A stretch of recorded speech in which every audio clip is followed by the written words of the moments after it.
はいどうも皆さんこんにちは。スターディの河野玄斗です。はじめに言っときますけど、この動画を見てもらうだけでセンター試験数学 2B の要領をかなりつかめるんじゃないかなと思うので、ぜひ最後まで見てください。はい。で、昨日ですね、センター試験数学 2B のタイムアタックをやりまして、頭脳を河野玄斗にセンター試験数学 2B を15分で解かせてみたっていう動画を上げたんですけど、要は、その時に僕がどうやってそのセンター試験の問題に向き合ったかっていうところを解説していこうかなと思います。で、その中には、その数列とか、おそらく正規じゃない解き方で解いた問題とかもあって、ただそういう場合もこういう風に考えていけば、センター試験っていう枠組みの中では解けるんだよっていうことを説明していこうかなと思っているので、ぜひそちらの方もお楽しみください。ということで、早速やっていきましょう。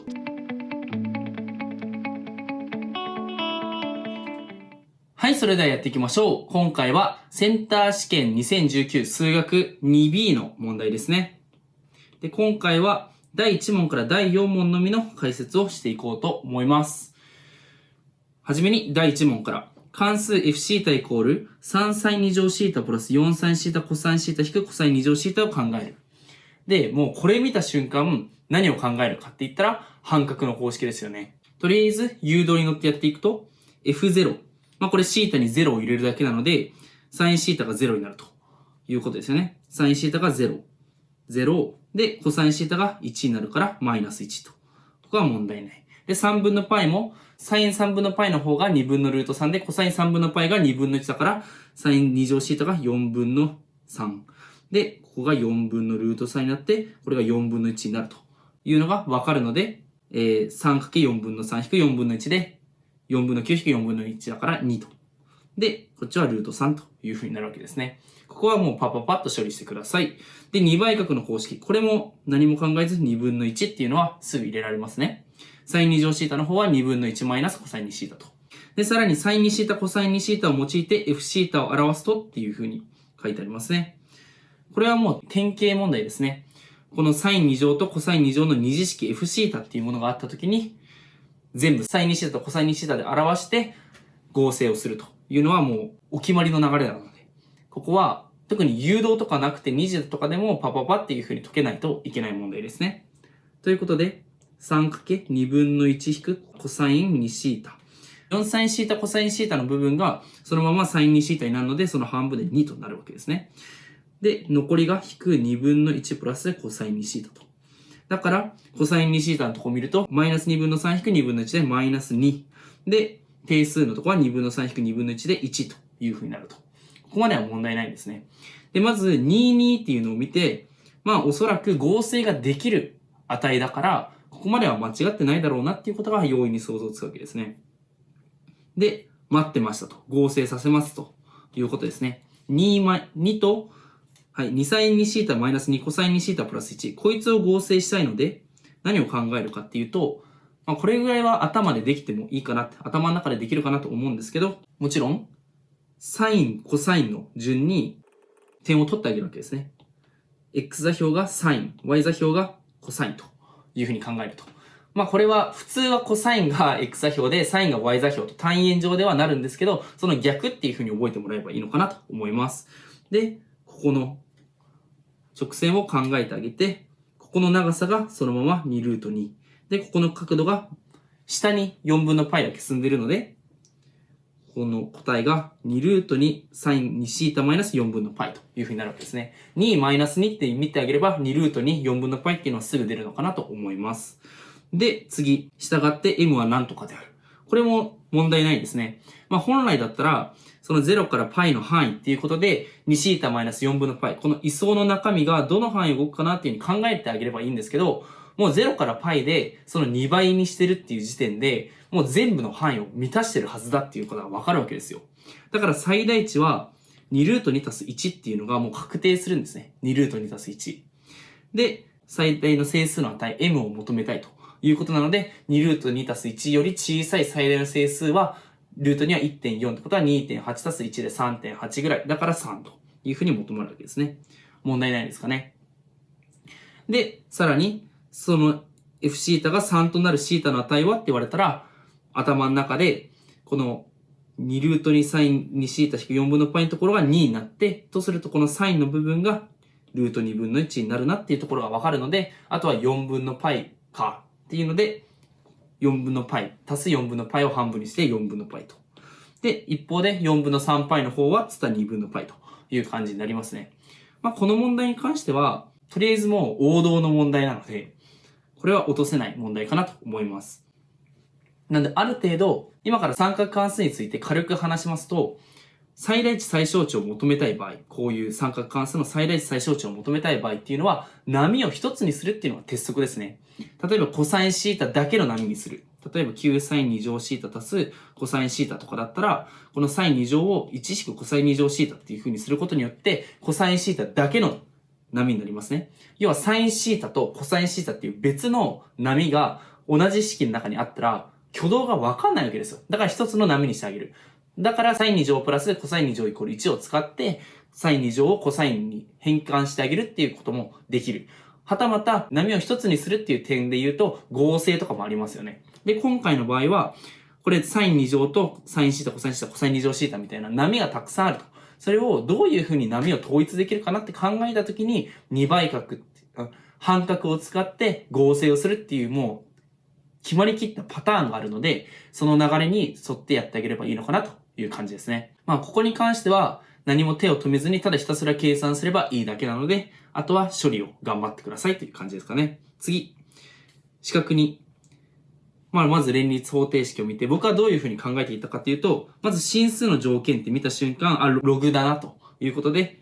x がマイナス2より大きい、y がマイナス3、どれだ、これ丸2だ。っていうのが確定するという感じですね。で、次、定の変換公式により、これで4と2。本当にもうここしか見なくていいんですよね。定の変換公式を使ったんだなっていうことで、ログ24の2と。これログ24ですね。っていうのはパッと処理できるなという感じですね。よって丸2から丸2を使ってあげるわけですね。そうすると、ログ 2x プラス2引くログ 2y プラス3。このログ 4y プラス3を直してあげると。イコールマイナス1そういう風になる。で、こいつをどういう風にパって処理してあげるかのポイントなんですけど、基本的にマイナスがついてるものって嫌じゃないですか。なぜかっていうと、マイナスって分数になるんですよね。だから、移行してあげるんですね。マイナスが出てきたら移行してあげる。もう一つコツがあって、例えば分数2分の1って出てきたら2倍してあげる。なぜかっていうと2分の1っていうのはログの中に入れたらルートになってしまって、あまり使いたくないということで2分の1が出てきたら2倍、3分の1が出てきたら3倍。で、マイナスが出てきたら移行してあげるっていうことをやってあげると、計算も早くなるという感じですね。この場合で言うと、ログに y プラス3を移行してあげると、y プラス3。もうログを外してあげたものを考えてあげるんですけど、ログに x プラス2と、左辺にはプラス1が来ると。プラス1ってことは、ログ2で考えると2ですよね。だから、2括弧 x プラス2になるので、y イコール 2x プラス1ということがすぐわかるわけですね。とりあえず今までのところは全部教科書レベルなので、教科書レベルをしっかりと押さえてもらえれば、特に止まることはないのかなと思います。で、次に t イコール3分の 1x 乗とキー。丸4を用いて丸3を t の方程式に書き表すと。要は丸3を見て、これ3分の1の x 乗を塊として見るパターンねっていうのはわかると思うんですね。で、ここに y があるので、さっき 2x プラス1乗ってやったじゃんっていうことで、あとは3分の1の x 乗 t と置くと。で、2x プラス1乗の考え方として、1個だけ出して、残り3分の1の 2x 乗っていう風に見てあげるので、今回は3分の 1×t の2乗。で、次のマイナス 11×3 分の1の x プラス1乗も1個だけ出してあげて t と。で、残りはプラス6か。プラス6イコール0ってなるので、3倍すれば t2 乗引く11足す t プラス11、8イコール0っていう風にわかるわけですね。でもこれ見た瞬間 t イコール2と9だなっていう風にわかるんですが、ここで進数条件から縛りがかかるわけですね。x が他における x の範囲を動くときっていう風に言われてるので、この時か。x がマイナス2より大きい時か。t の取り得る値の範囲は。これで、まずパッと考えてほしいのが、グラフですね。基本的に関数の範囲って考えたら、基本的に関数の範囲って言われたら、その関数のグラフをイメージしてあげるわけですね。今回3分の1の x 乗なので、こういう形になるわけですよ。で、マイナス2より大きいわけだから、0から9だなっていう風にわかるわけですね。頭の中でイメージしてあげると。で、そうすると t は必然的に2になる。で、3分の1の x 乗イコール2なんだから、x イコールログ3で考えると2分の1ですね。はい。3分の1の x 乗イコール2。まず x イコールマイナスログ3、2っていう風なのがパッとわかるはずですね。3分の1っていうのは3のマイナス1乗なので、x っていうのがマイナスログ3、2になると。で、あとはこいつが分かったから y イコール 2x プラス1考えてあげると、こちら2分の1を2乗して3を足してあげて、3をかけてあげて、2分の1を2乗して3をかけてあげて4分の3になるわけですね。はい。まあ、ここまでは、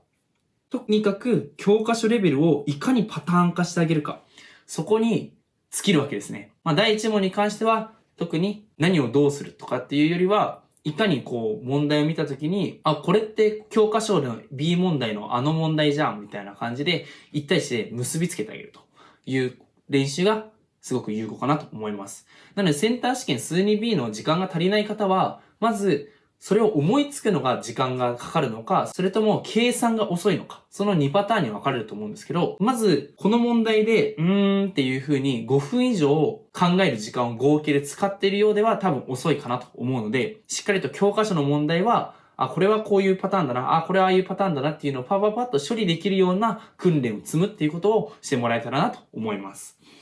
はい。じゃあ次、第2問。微分、積分ですね。PQ を実数とし、関数 fx イコールこいつが x イコールマイナス1で極値2を取るとする。で、曲線 y イコール fx を c、y イコールマイナス kx2 乗 d。ずらーって書いてありますけど、なんかいろいろやってるんだなと。で、括弧1を見てみると、関数 fx が x イコールマイナス1で極値を取るので、もうこれだけ見て、これ次わかりますよね。0と。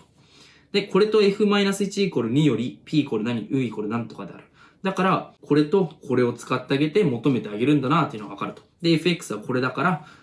まず f'-1。f'-x をバーっと書いてあげると 3x2 乗プラス 2px プラス9。これにマイナス1を入れてあげるから、3-2p プラス9イコール0ですね。で、あと f-1 イコール2っていうのを使ってあげると、マイナス1プラス p 引く9イコール2と。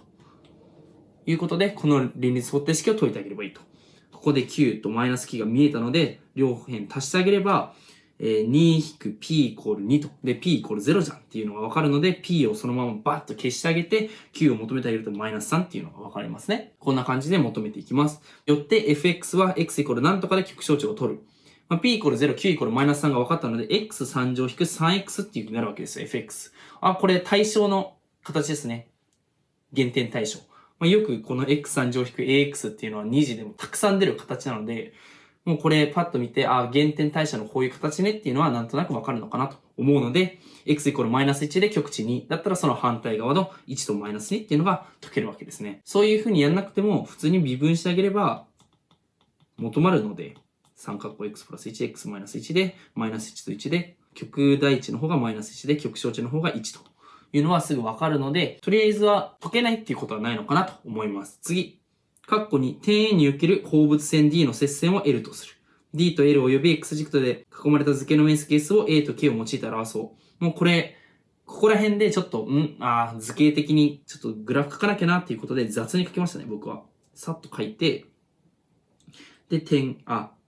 この A をやって、ここの接線を L とすると。で、D と L と X 軸、ここかっていうことですね。もうこの形を見た時点で何を思い浮かべるかっていうことなんですけど、パッと見て、あのパターンだなっていう風に認識するわけですね。で、結構センター数学って決まりきった形っていうものを出すことがちょくちょくあって、この問題もその形なんですけど、この問題で言うと、二次関数と二接線の間の面積ですね。今回は X 軸と L の間ですね。この形を見た瞬間にこれを思い浮かべてほしいんですよ。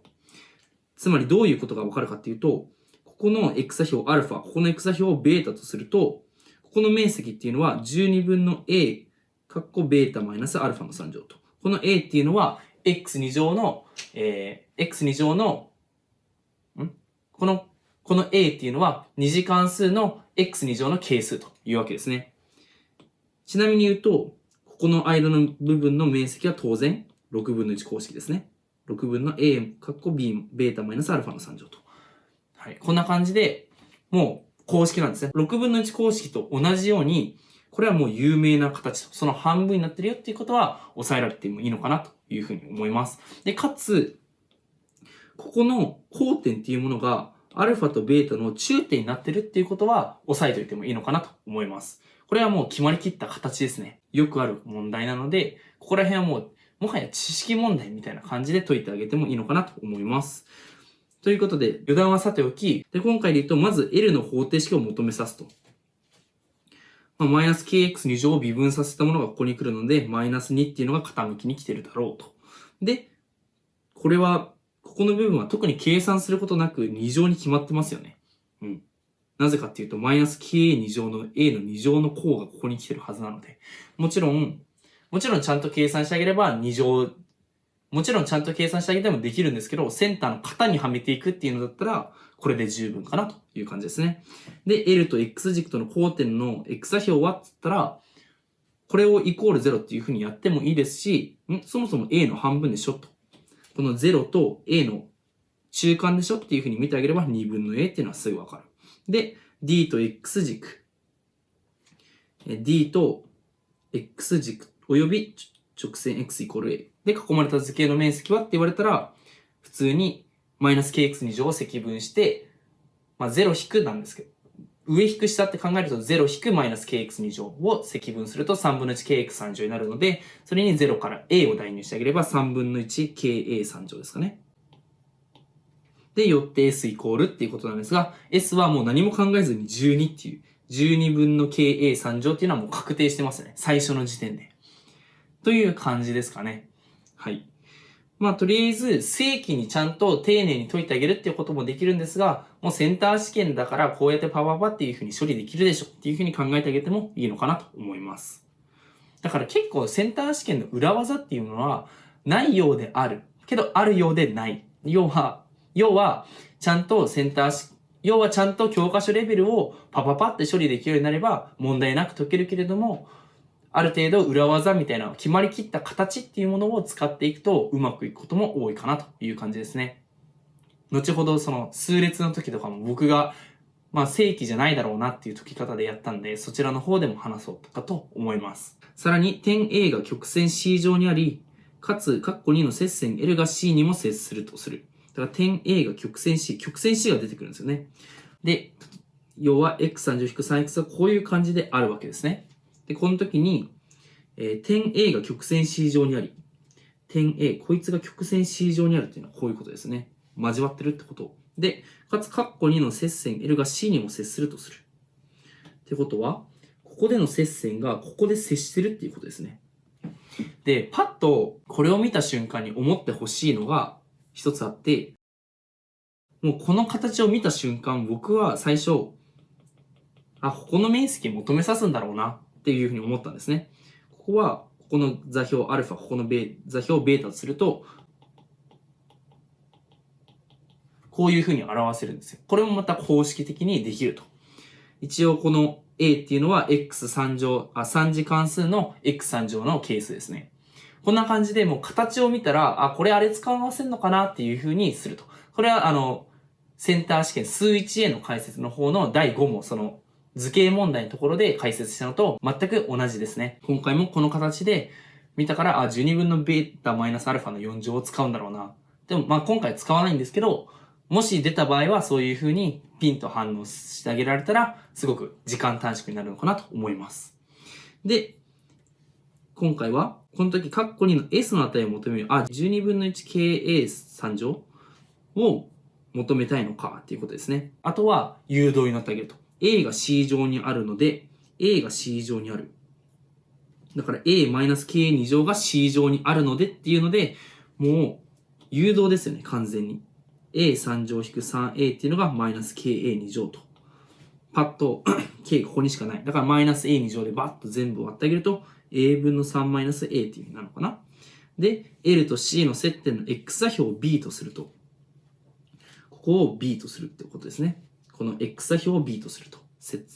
接点の X 座標を B とするということですね。そうすると、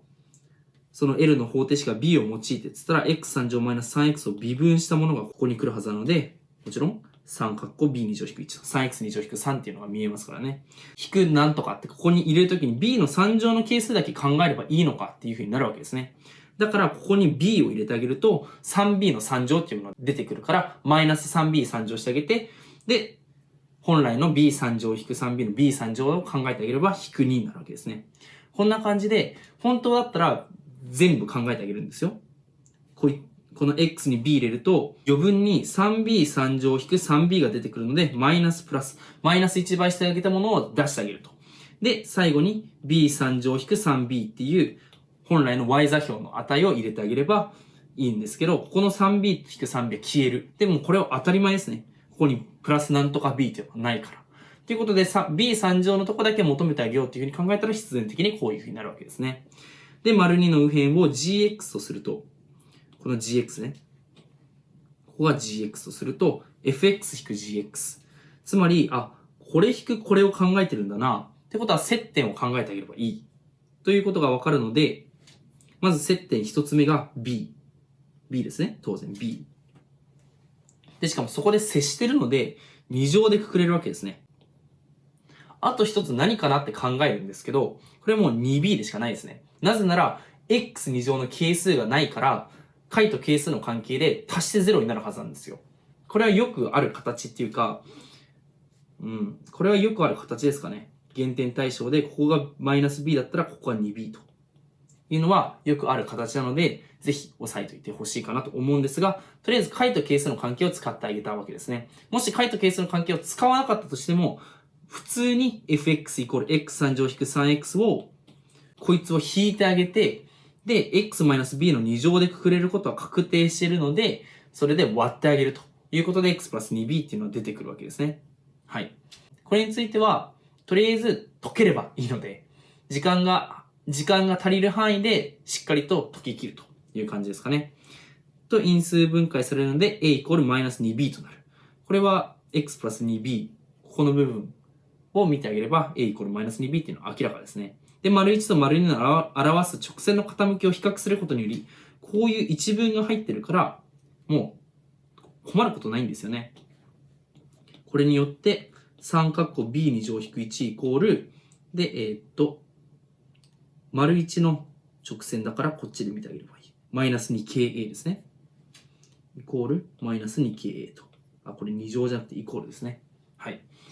ていうことをまず立ててあげると。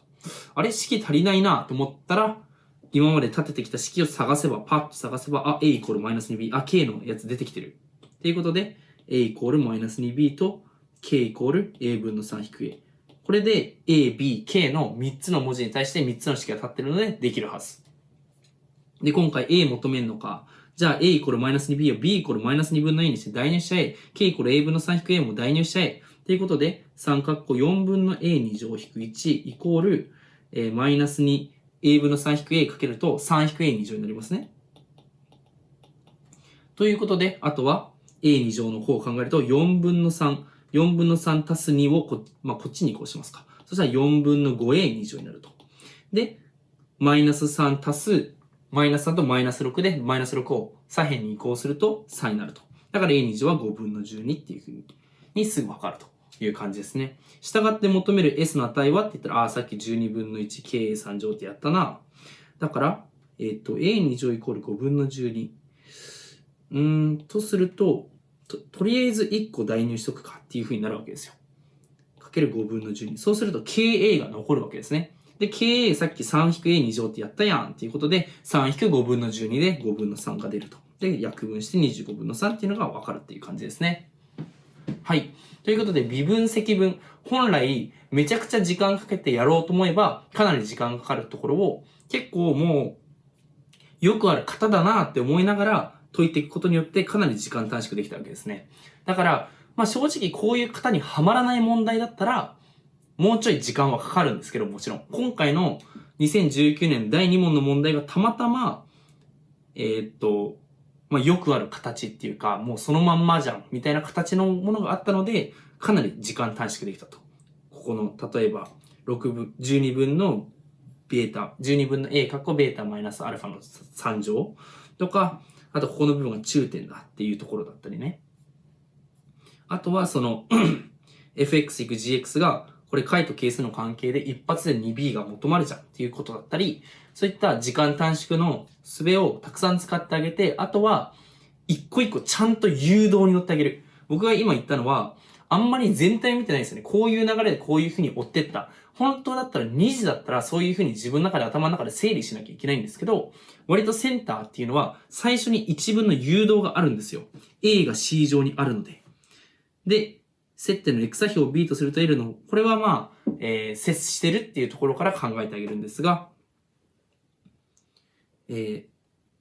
丸1と丸2の表す直線の傾きを比較することによりだったり、そういった誘導があるわけですね。その誘導にちゃんと素直に乗ってあげる。これが一番、そのセンター試験の点数を上げるためのコツなのかなと思うので、ぜひ、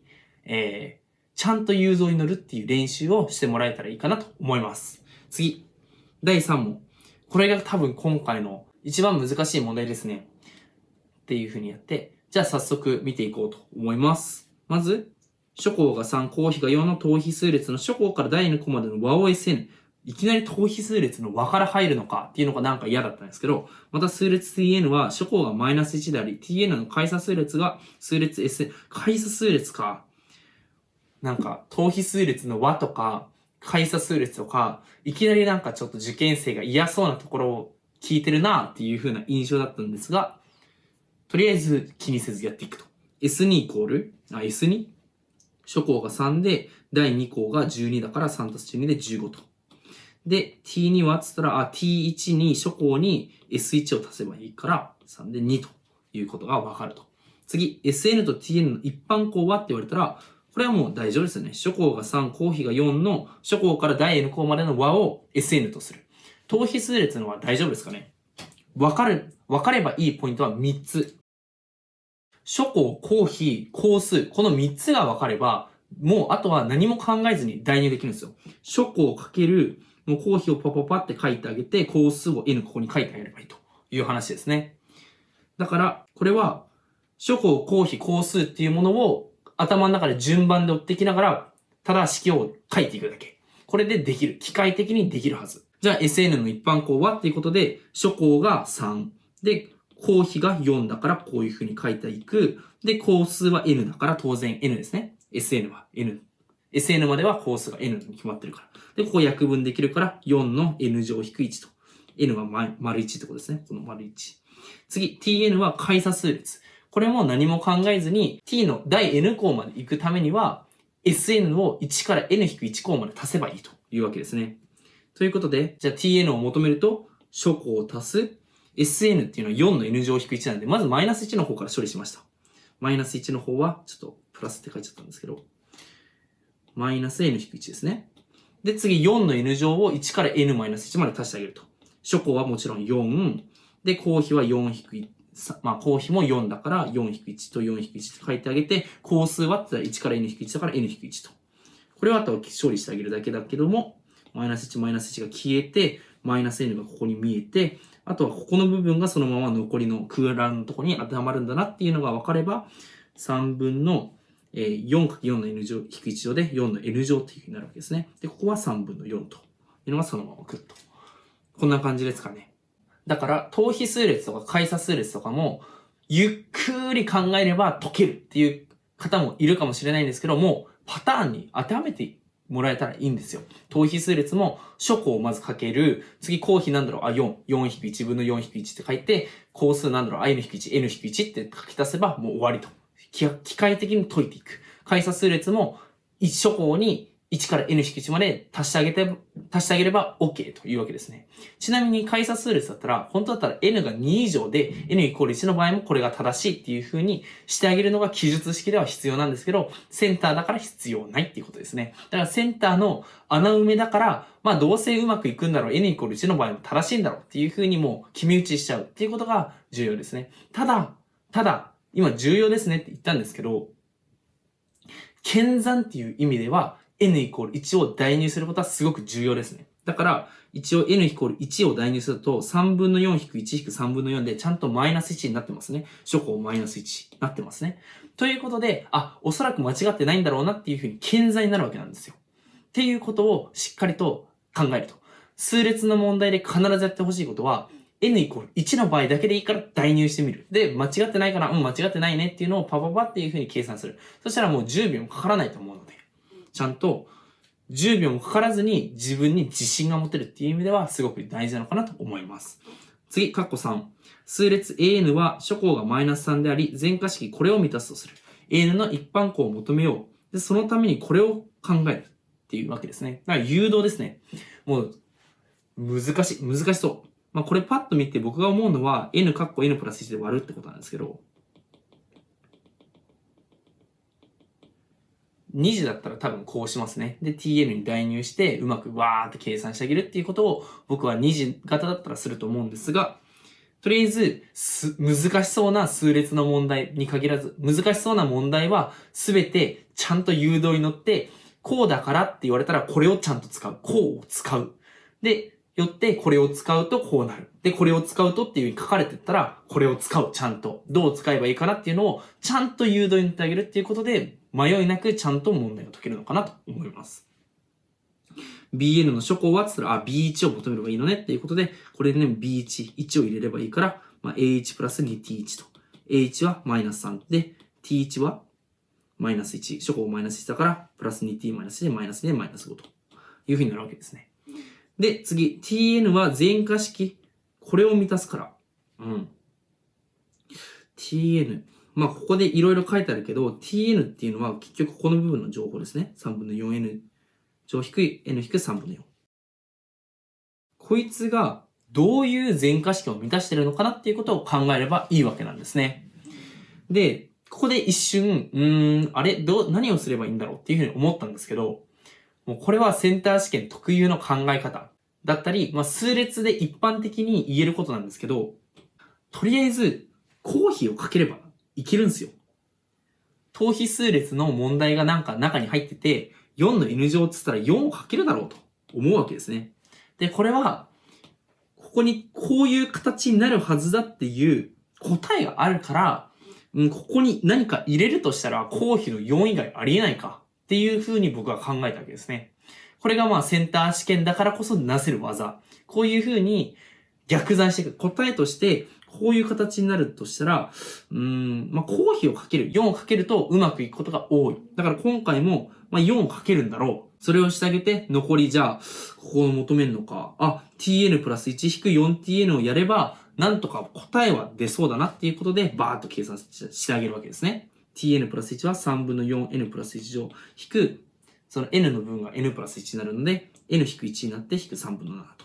これが tn プラス1ですね。引く、この tn を4倍してあげればいいので、3分の 4n プラス1乗足す 4n 足す3分の16っていう風になるわけですよね。マイナス4をかけてあげたという感じで。で、ここは消えて、マイナス n とプラス 4n で 3n。で、マイナス3分の7と足す3分の16で3ということがわかるわけですね。ここまでは大丈夫ですかね。で、bn は全化式。これを考えてあげて、こいつを使うんだろうなっていうことはもう容易に想像つくと。で、bn プラス1はなんとか bn プラスなんとか。もうこの時点で bn プラス1を考えてあげると。で、こいつを bn を使って表したいわけなんですよ。bn を使って表したい。bn って何かっつうと何回も言うけど、これ。じゃあ an とか tn とか出てきてて、こっちでは an とかan プラス1とか tn プラス1とか出てきてる。だったらもうこじつけなきゃいけないんですよね。これで an プラス1を an に変換してあげて、これで tn プラス1を tn に変換してあげるということを考えてあげて、まず思ってほしいことが、an プラス1を an に変換したいけど、ここ n 倍になってるなということで、n をかけてあげるわけですよね。n 括弧 n プラス1分ので n をかけてあげると、nan プラス1がそのまんまこいつになるので、4括弧 n プラス1、an プラス 8tn というふうになるわけですね。で、2ntn プラス1っていうのがここに出てくるわけですよ。n 倍したから。で、こいつを代入してあげるというふうに考えると、足す 8ntn と、パッと見えるのが 3n プラス3って3括弧 n プラス1ですね。3括弧 n プラス1。だから、一旦 6n 括弧 n プラス1っていう風にあえて書きますけど、ここが約分できるっていうのがすぐ見えてほしいなという感じですかね。で、これをバーっと眺めてあげると、印象としては、ここ4倍になって、ここの部分が6になりそうだなっていうのは、もうできてほしいかなっていう気はするんですが、n プラス1で逆分してあげましょう。そうすると、ここが 8tn になると。そうすると n 分の 4an プラス 8tn っていうのが、ここに出てくるわけだから、この bn っていうものをこじつけると、4bn っていうところにちゃんとなってるなっていうことがわかるわけですね。で、これっていうのは、こんなのできないよって思うかもしれないじゃないですか。違うんですよ。センター試験は、もう、答え決まってるんですよ。こうなるに決まってるんですよ。こういう形になるっていうのが決まってるわけだから、誘導に乗ってあげればできると。そんなん自分でこんな誘導気づかないよっていう方はもちろんそうだねっていうふうに思うんですけど、そうじゃなくて、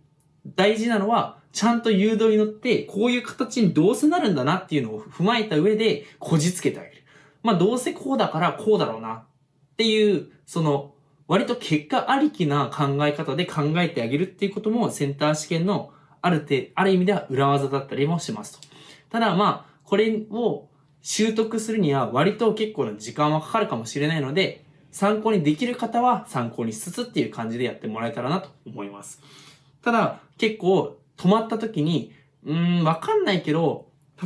多分公費の4をかけてあげるんだろう。みたいな問題だったり、あったりするんですよね。だからそういう風な感じで考えてあげて、結果からきっとこうかなって逆算してあげるっていうことも、その時短術のコツかなと思います。で、次、よって BN の一般項はつったら、もうこれ何も考えずに、α イコール 4α 引く6、プラス6か。プラス6っていうのを考えてあげて、引いてあげてっていうことですね。もうこれ、an プラス1イコール pan プラス9型っていうのはもう何も考えずに α イコール pα プラス9っていうのをやって差を取ってっていうことをしてあげるというわけですね。で、一応ここが4になってて n-1 乗っていうのはすぐ分かって、で、定等の部分は2の部分は α に対応する部分だなっていうので2が分かって、で、定等の部分は、ここが2っていうのが分かってるわけだから b1-2 か。b1-2 だから b1 が、マイナス5か。だからマイナス7っていうのがわかるのかな。はい。ごめんなさい。マイナス3か。b1 がマイナス5だから bn は、マイナス3、ここの部分はマイナス3っていうのがわかるのかな。マイナス5プラス2になるのでね。はい。っていう風に今パっていう風にもう頭の中ではパターン化されてるんですよね。この数式の解き方。だからできた。多分何言ってるか分かんなかった方がほとんどだと思うので、僕の思考過程を説明すると、まず α イコール 4α プラス6を考えてあげるわけですね。で、ここ引いてあげると。そうすると bn プラス1引く α イコール4bn 引く α になるんですよ。大丈夫ですかね。そうすると bn 引く α っていうのが4の n 引く1乗 b1 引く α になって、マイナスアルファを移行してあげるということから、まずここの4っていうのが、ここの4に対応してるわけなんですね。で、それを n-1 回かけてあげてるわけですね。で、その上で b1-α っていう、まずアルファっていうものが、ここの定数項の部分がプラスアルファに対応してると。だから、このアルファを求めてあげれば、この2っていうのはすぐ求まるんだなっていうのがわかるわけですね。で、あと、ここの部分はっつったら、b1-α の部分に対応してるわけだから、アルファさっきマイナス2っていうのがここで出したから、b1 がマイナス5でプラス2でマイナス3だっていうのがわかるわけですね。ここで、もしマイナス4とか出てきたら、4を4の n-1 に入れなきゃいけないので、この n-1 の部分が n に変わるんですけど、そこは臨機応変にやってもらえたらなと思います。こんな感じですかね。で、最後。従って tn、bn の一般項から an の一般項を求めると、これ、さっき an やったな。an を求めるためにこれを置いたわけですね。だから、逆算してあげると、an っていうのは、n 倍してあげたから 2tn を引くと。で、tn がこれか。で、bn がこれか。っていうことで、計算してあげるわけですね。いいですかね。ただの計算なんで。こうして、で、マイナス 2tn の方はこっちにあるので、マイナス3分の 2×4 の n 乗足す、2n 足す3分の8と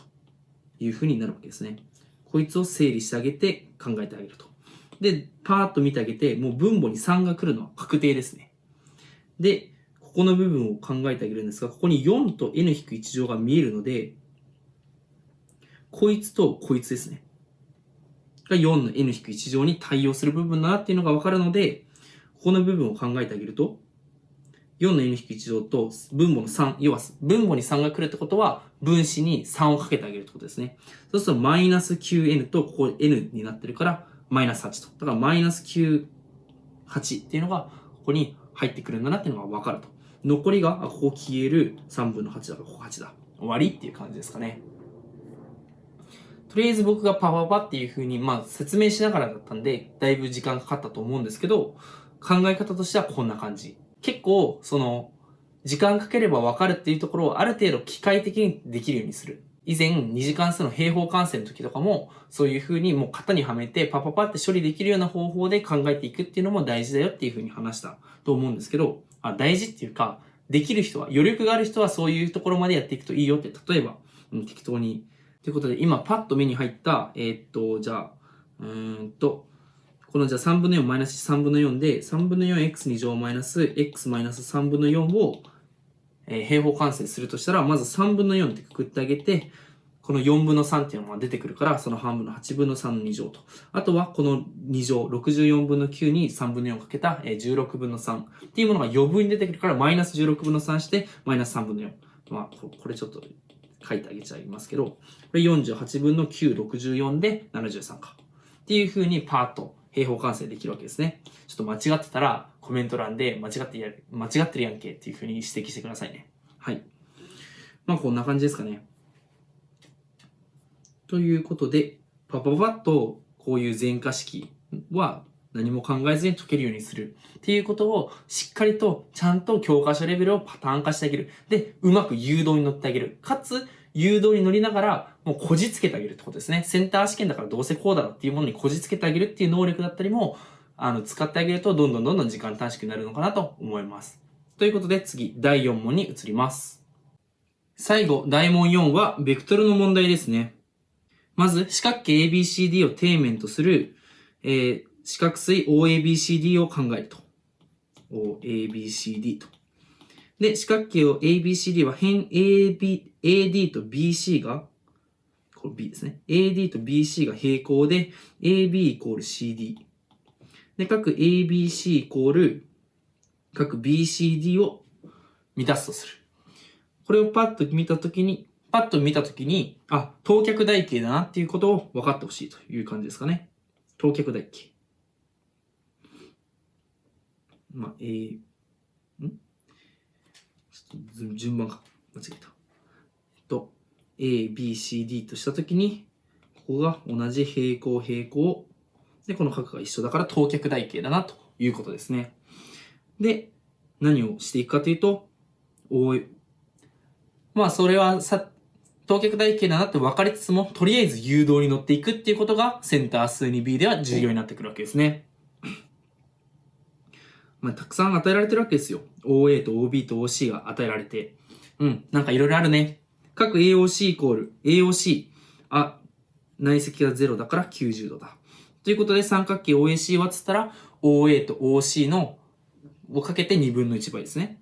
1かけるルートかけ2分の1。直角二等辺三角形なので、違う。間違えた。1かけるルートかけ2分の1なので2分のルート5ですね。はい。直角三角形なので、これかけこれ1かけルート5け2分の1でできるわけなんですよ。次、BA かけ BC はって言われたら、これも BA を A-B と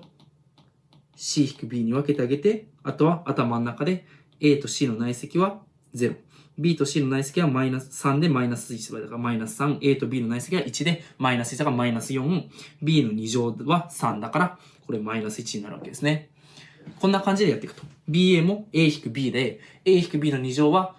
x-y の2乗的に考えてあげれば、A の2乗は1-2AB がマイナス1になって、B の2乗は3と。だからルート2と。BC も同じように、3たす5、8-2×3 の6で2で、のルートという風になるわけですね。今のわかりますかね？これが BC ベクトルの内積の2乗と。BC ベクトルの2乗になるので、これ3たす 5-2×3 で2と。それのルートを取ってあげてるっていう感じですね。これもうしょっちゅう出るので、もうパターン化してあげてもいいのかなという感じですかね。で、各 ABC はっつったら、これとこれとこれ使うから、コサインシータがルート2かけルート2の分のマイナス1だからマイナス2分の1で、コサインがマイナス2分の1だから、これっていうのは僕、グラフをなぞってるんですけど、120度という風になるわけですね。グラフをなぞってるっていうのは、このことですね。コサインシータのグラフ書いて、マイナス2分の1のところを見てあげてるというわけですね。ちなみに、マイナス2分のルート3とマイナス2分の1を考えてあげて、120度とか150度どっちだろうって言ったときに、マイナス2分の1とマイナス2分のルート3の大小関係で僕は考えてますね。マイナス2分の1ってことは、150度じゃない方。2分のルート3、要はちっちゃい方ってことですね。ちっちゃい方。絶対値がちっちゃい方に落ち着いてるわけだから120度だっていうふうに僕は考えてます。で、120度である。さらに AD と BC が平行であるから、これ等脚台形っていうのを使って ABC が120だから、どこだろうっていうふうに見ずとも、どうせ60度っていうことを答えさせたいんだろうな、みたいなふうには思うという感じですかね。で、AD ベクトルはっつったら、60度、こことここが60度でっていうことで、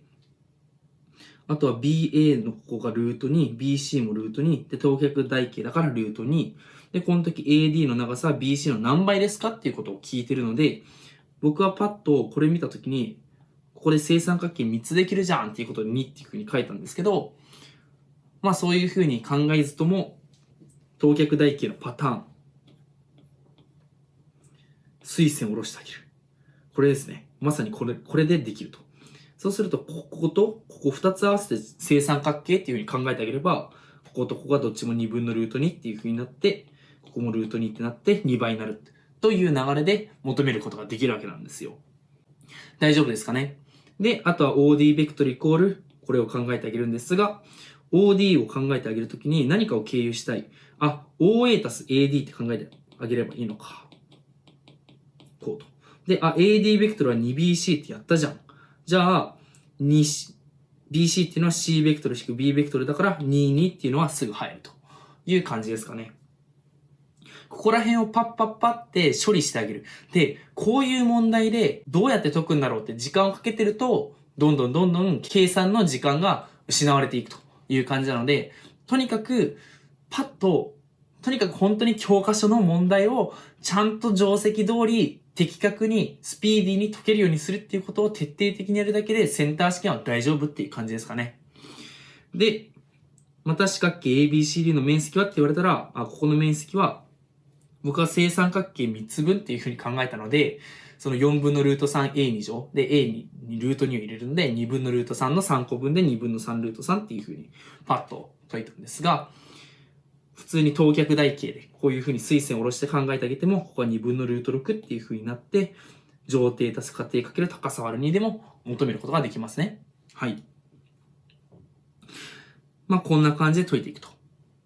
一応そのベクトルについて、その基本的な考え方っていうものも、一応の後、いいや。じゃあ次行きます。三角形 OAC を底面とする三角錐 BOAC の体積 V を求めよう。三角形 OAC、これを底面として、B が頂点の立体ですね。さっさと薄く引いてあげますけど、BOAC の立体を考えようと。もう底面っていうふうに考えてあげてるので、底面っていうふうに指定してあげてるので、ここの部分を考えてあげればいいと。ここの部分の面積を求めて、高さをこうやって求めてあげるんだろうなっていうことは容易に想像つく。で、OAC の定める平面アルファ上に点 H を BH、要は垂直ってなるように置いたということですよね。どうせ。で、BH は、ベクトルの大きさは三角錐 BOAC の高さである。で、ずらーっと書いてあると。で、BH と A の内積は当然0。BH と C の内積も当然0っていうのはこれより明らか。で、あとは、これを OH-OB にして、こいつを代入してあげれば SA-B 足す TC になるんですよ。大丈夫ですかね。あとはこれ頭の中で A ベクトルを餌上げてるんですね。S の A2 乗と引く AB 足す TAC というのをそれぞれ見てあげる。A2 乗が1だから S 引く A と B の内積が1だから S 引く1で A と C の内積が0だったから S 引く1が0か。だから S は1だな。今度は C と内積取ってあげると A と C の内積0だから S の部分が消えて B と C の内積が3か。だからマイナス3が立って、足す c の2乗。だから5か。だからマイナス3足す 5t が0だから t は5分の3っていうのがすぐわかるという感じですかね。よって BH の大きさはっつったら、この A-B 足す5分の 3c の2乗を考えてあげるわけですよね。そうすると A2 乗足す B2 乗足す25分の 9c2 乗っていうのをそれぞれ考えてあげて、1足す B2 乗が3か。で、25分の 9c2 乗だから5分の9なのか。で、引く 2ab は引く2、引く5分の 6bc は5分の18。で、ac は0だから、この部分がマイナス5分の9になって2だから、2-5分の9で5分の1と。2乗して5分の1だから5分のルート5が得られる。したがって、カッコ1によりっていうのは、カッコ1、三角形 OAC の面積2分のルート5か。ということで、2分のルート5かける、ルート5分の1かける3分の1ということで、6分の1っていうのがわかるわけですね。で、カッコ3の V を用いると、四角錐 OABC の体積はって言われるから、ここの OABC と全体の四角錐の体積と比を考えると当然底面の比だなっていうのがわかるので、この ABC の方は3分の1ですよね。全体の。だから 3V と表せると。さらに四角形 ABCD を底面とする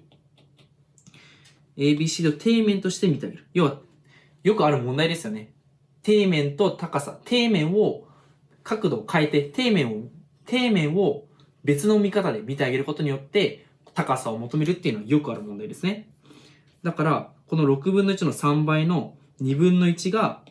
その四角錐 OABCD の底面積、これ2分の3ルート3か。2分の3ルート3かける h かけ3分の1で3約分して2消えて h はルート3分の1だから3分のルート3というのがパーッとできるという感じですかね。ということで、一応第1問から第4問を無事終えることができました。とりあえずこんなところかな。で、ベ